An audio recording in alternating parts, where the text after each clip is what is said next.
Natur und deutsche Geschichte, Glaube, Biologie, Macht ist eine Ausstellung, die wir in einem Symposion erstmals sozusagen für uns entwickelt haben, 2024,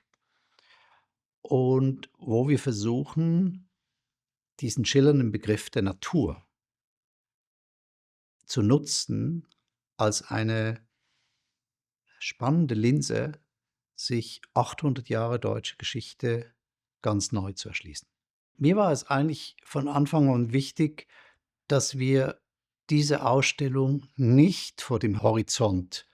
der Debatte um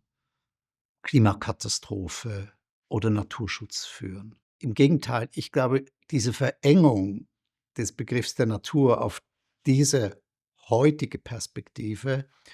äh,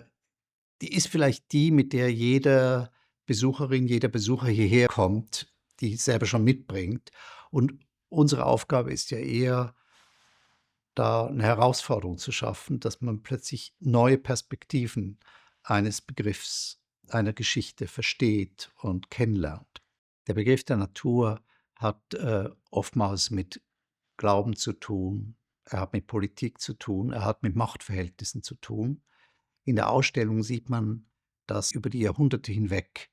immer wieder darum gekämpft wurde, wie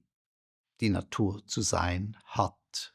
was der richtige Begriff von Natur ist, in welcher Weise Natur nationalisiert werden kann, in welcher Weise sie biologisiert werden kann, in welcher Weise Menschen mit einer bestimmten Natur in Verbindung gebracht werden und in welcher Weise Natur mit dem Verhältnis zu Gott, zu Kirche, zu Religion verbunden ist. Insofern haben wir ein riesiges Spektrum und das ist das Faszinierende an dem Projekt, dass man plötzlich sieht: dieser Begriff ist so vielfältig und steht in so verschiedenen Machtzusammenhängen, dass wir da selber als Team viel gelernt haben. Insofern ist die Linse Natur für die deutsche Geschichte vom Mittelalter an bis in die Gegenwart